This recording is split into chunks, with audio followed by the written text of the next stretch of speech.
mission, I'm on a mission, I'm on a mission. I'm on a mission, I'm on a mission, I'm on a mission. It's possible. It's possible. It's possible.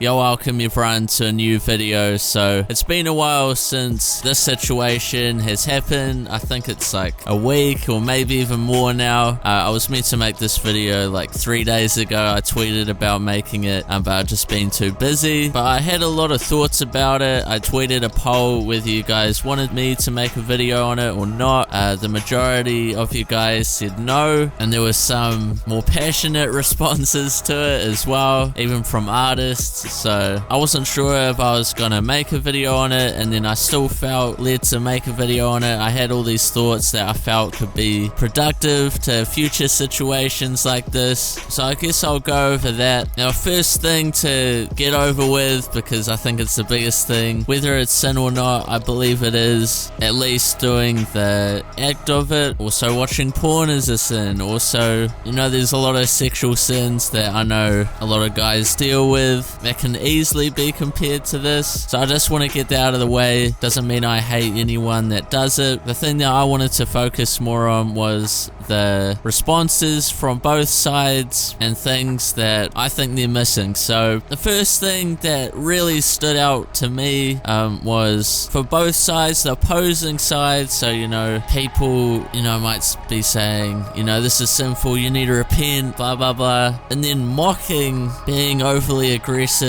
or name calling within the response or after the response. So for me, that delegitimizes the intent behind, you know, they'll say they're really loving the person and then, you know, they're name calling. So, but then also the affirming side comes off, at least to the opposing side, as soft. And it's kind of hard to tell, you know, if they're just being loving or if they believe it's a sin or not. So that kind of causes confusion in the opposing side. And then it kind of just turns into this stupid Twitter debate, which I personally try and keep out of because I feel like it's just a dead end a lot of the time. Another thing that I thought was a big thing that people either willingly or not are being ignorant of in their response is that a lot of artists or people in the artistic community are more sensitive than the general population. So, you know, if you do personality tests, you know, I think like,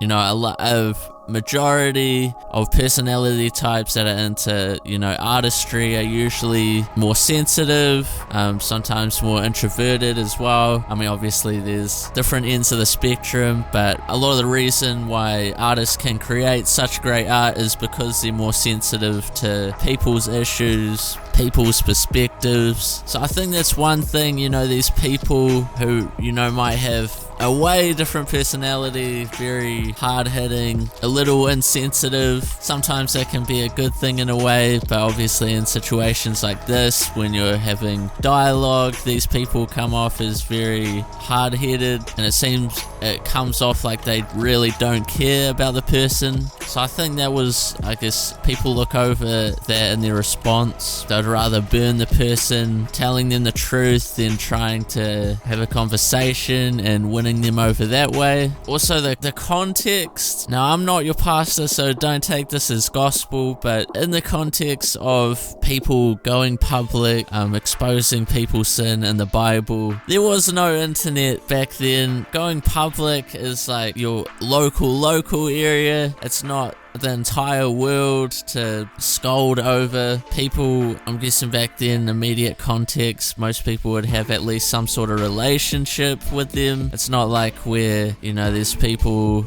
on Twitter just scolding them. I also looked very intently on how Jackie Hill Perry and DJ Wado would respond to this, and their responses were definitely more on the softer side, you know, just saying that they love them. And because because, you know, at least in the Christian hip-hop community, I look up to Wado quite a bit, so I want to see how he handles the situation. I also know Jackie Hill Perry has a relationship with JGivens. I also know that Wado has interviewed JGivens quite a bit, so I know he has some sort of relationship, so I really wanted to see how they responded, and it was very, you know, quote-unquote loving.